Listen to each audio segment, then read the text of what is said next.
This is Robbie Ward. I'm the innovation reporter for the Greenville News.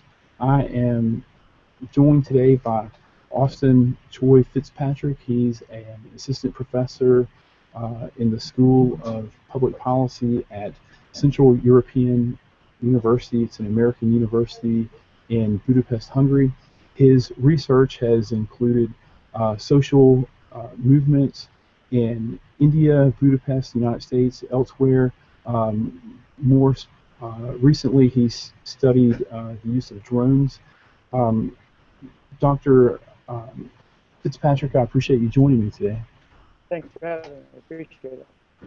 Well, with recent protests in Ferguson, Missouri, and other places throughout the United States and other parts of the world, we've seen the rise of social media technology to help amplify voices of protest and also to um, used by others to combat those protests. Um, how do you see the value, the risk of adding the element of social media and other digital tools to protests? That's a great question. This is an interesting interplay between social movements and those they're trying to influence, whether it's social movement, it's the actual state itself, or it's bystanders, the general public. And this is different tactics have been used throughout history to actually adopt different technologies, whether it's a printing press long time ago to cell phones today. We're experimenting with drones now that are being used both by protesters to raise awareness about how many people actually came to protest, to add legitimacy to some of their claims. We're also seeing it being used by the police, which has led to a large conversation, certainly in the United States, about whether or not the police surveillance is actually whether it's prudent actually to use this sort of technology when the police are monitoring protesters. So it's a double-edged sword in many cases. Yeah, well, certainly in Ferguson, Missouri, I've seen many protesters involved there who actually live stream their experiences so that thousands of people throughout the world can watch exactly what they see during the protests. What significance do you see this element of unfiltered, immediate video footage of people immersed in these protests? Yeah, well, protests really rely on having a larger audience than just the individuals who are engaged in a protest. It's often the general public that they're trying to influence, who then can help amplify their arguments in pushing, let's say, policymakers to make change, or in pushing the police to reform their policies, as in the case in Ferguson. And so this relies fundamentally on human empathy, on one set of people looking at the actions or claims or statements of another set of people and say, I get that fundamentally, I understand that argument. And this is something we used to do with the novel, actually, a long time ago, and now we do it with Twitter, or we do it with videos and through social media networks, and we connect with people we trust who then say, hey, take a look at this, and we see these things, and it helps us to better put ourselves into the shoes of others and to actually feel empathy. And then the challenge, though, is to take that feeling that individuals feel when they see a video that's gone viral, let's say, and then to do something about it. And that's where where social movements and protesters are really facing some challenges, which is if something goes viral, or if people click like or share something, how to actually transfer that sort of enthusiasm and energy into real change, whether it comes to policy or politics. And that's a real challenge. Well, I understand that recently there were protesters in Taiwan who used the hands up um, motion to suggest solidarity with the Ferguson protesters in terms of this immediate reach and connection with like-minded protesters throughout the world. What value does this bring in terms of organizing, in terms of sending messages of um, of protests worldwide? Yeah, that's a really great question. This is a really beautiful thing about social media and new technologies is they allow protest tactics to diffuse.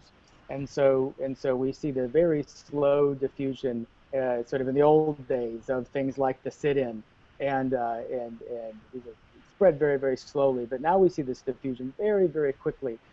For example, we had protests against a new internet tax here in Budapest, and people were actually holding up their phones as a sign of demonstration, which is something we're seeing at the same time at protests in Hong Kong. You're rightly pointing out that this hands up, don't shoot tactic has actually also gone viral, if you will. And this is another way that people actually demonstrate solidarity with others, even though they may be very, very far away, either to make new claims, to say we want to actually be using this tactic for our own purposes in this new place, or out of solidarity with those that they're actually imitating or signaling their support for. Well, many, well, I say many years ago, maybe a decade or so, when people went to protest, they would literally just show up and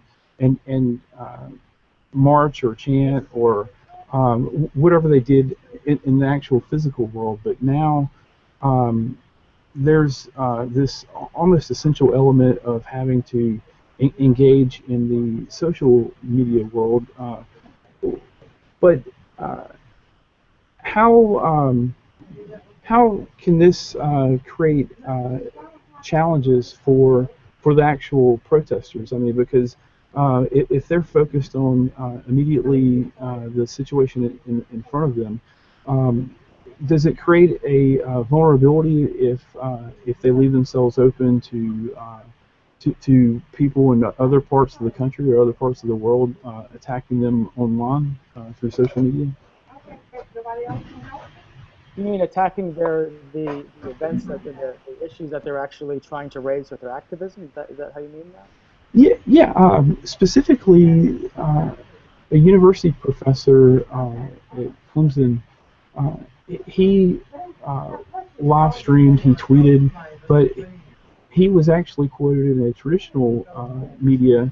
A reporter with the Associated Press asked him for comment, and um, he was quoted as saying that one reason that he decided to participate in the Black Friday protests at businesses was to show that the Ferguson situation was not business as usual, and the story attributed his identification to include a professor at Clemson University. And from there, people opposed to the protest, they went on Twitter and they attacked him. They called him a domestic terrorist, many other things, and they used the university's Twitter handle to peg the university to uh, essentially criticize him in front of his university. Uh, so years ago, in the South, protesters had to worry about physical um, dangers, but how serious can the social media world pose a threat to people seeking to amplify their message? Yeah, this is a great question because in many ways the real benefit of social media and of online activism is that it can spread very, very quickly, and it can get a message of hope and solidarity around the world almost instantaneously. The problem is that the converse is true, as you're rightly pointing out, that just as easily a backlash can form, or negative messages or exclusionary or nationalist messages can go viral just as easily.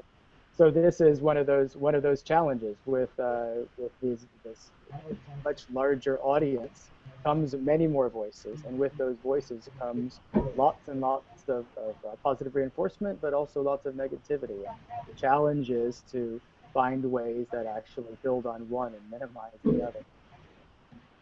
Sure. Well, kind of. go into some of your current research and areas of interest, drones.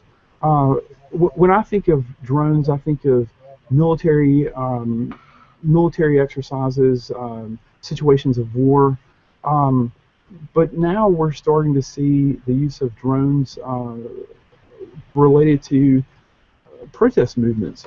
It reminds me of something along the lines of the novel Brave New World. What what implications exist with surveillance of protesters by authorities? We're at the very, very beginning of that conversation, I think. And as you rightly pointed out, the traditional sort of popular imagination about drones has revolved around predator drone strikes and around questions about targeted killings and this sort of thing. And so I come from the human rights world, and most of the conversation in the world that I live in is on that usage, on whether or not these are actually appropriate uses of this technology, whether or not it adheres to the traditional rules of engagement and warfare that we've had for the last while. And this is a live question for human rights advocates. The challenge is that we run the risk of missing opportunities to use this technology to actually benefit, I mean, back to protesters and the social movements to benefit individuals challenging the status quo and trying to expand rights and recognitions for the marginalized. And so I like to think that there are new uses for drones that benefit human rights that go quite different from targeted killings, but also from the commercial usages that Amazon, Google, and others are exploring. So it's all well and good if UPS is delivering things by drone, and there's a very large set of concerns about the United States targeting non-combatants and others with drone strikes. And I want to open a third line of the conversation and say, actually, these things can be used more positively. So you raised the question of surveillance, and this is a huge issue. In the United States, it's proven very difficult for almost any of the police departments who have actually purchased or acquired drones to actually start using them to surveil protesters. And so the LAPD has a drone, the Seattle PD has a drone. Neither have been able to launch them because there have been significant pushback from local communities with concerns around privacy, exactly the kinds of things you're raising right now. So, do you have the sense that the element of drones may enter the environment of protest movements, but just the government's, or particularly the U.S. government's, awareness of alienating the public for privacy could limit that in the immediate future? It's a great question. The FAA has had a really hard time trying to decide how to regulate drone usage by private citizens. And so it's been clear that commercial usage is not allowed at the moment. But the question is, what about hobbyists? What about investigative journalists? What about citizen journalists? What about activists and protesters? And this really falls into a gray space in the law. And so there's a real need for a sensible policy to come out that actually keeps the sky safe, but also keeps the public informed. And I think that's a real challenge for regulators. I wouldn't like to be a regulator right now trying to square that circle. And you mentioned some of the positive benefits of drones in the commercial business world for the public. In terms of protest movements or human rights movements, how could you anticipate or what would you envision as a positive element of use of drones? So drones are currently being used all over the world in all sorts of positive ways. They're being used to track animal populations. They're being used to actually monitor and identify poachers of endangered species. They're being used to actually document flows of people, refugee flows in high-risk situations. And we're also using them to attempt to estimate the size of crowds. So what we were talking about protests earlier, a significant issue that comes into play with crowds is how large the event actually is. So often organizers are inclined to choose the highest end of an estimation range, and sometimes the police or the people who oppose them say, it was actually quite smaller than that. And the challenge is knowing actually who's right. And it turns out with drone technology, we can actually estimate the size of a crowd from an altitude that allows us to see a bit more precisely how many people are actually there. So I think this is a positive use for social movements who are trying to make a claim and say, we were there in large numbers and we really want our voices heard. And it's more difficult to tell them to sit down and to be quiet if they actually have the facts on their side. Interestingly, this isn't always the case, and so I've had people who support social movements tell me it's better if we don't know how few of us there actually were there. And my answer to them is it's best if the truth comes out, whether it comes out in favor of protesters or it comes out in favor of whoever it is that they were protesting. Sure, and I know it's quite a difference in time zones from Greenville, South Carolina, and Budapest, Hungary. So I won't keep you much longer. Moving forward in terms of envisioning technology, social media, in terms of protest movements, what do you see emerging that could benefit these types of movements in the future that doesn't currently exist or isn't a part of the widespread use? Something that doesn't currently exist that would be beneficial. That's a really wonderful question. I have an idea of an answer, and one thing is that in protests in other countries where authoritarian regimes try to shut down the very kind of social networking and social media connected technologies that you mentioned earlier, so Twitter, people using Facebook, Weibo in China. It's interesting because we've seen a couple of protests where the government that's being protested actually just walked over to the panel that controls the internet and turned it off. It's kind of an unimaginable thing in the United States, where we have a wide range and choice of service providers. We have internet on our phones or at home or on our TVs or whatever. But there are actually countries in which the entire internet can be turned off by somebody who actually has that switch. So in those cases, that never happens just before good things happen. It always happens before repression. And so the question is, how can you keep these channels, these important lines of communication open to the outside world? Get back to something we were talking about earlier, so that the outside can bear witness, can feel empathy, can take action. How do you keep those lines of communication open?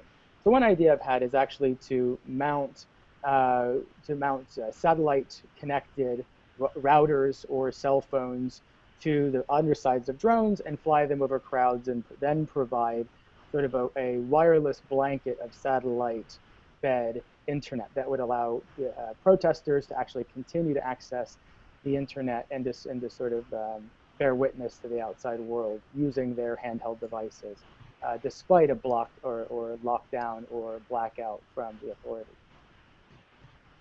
This is all extremely fascinating, particularly as it's literally happening as we watch on live streams and participate on social media.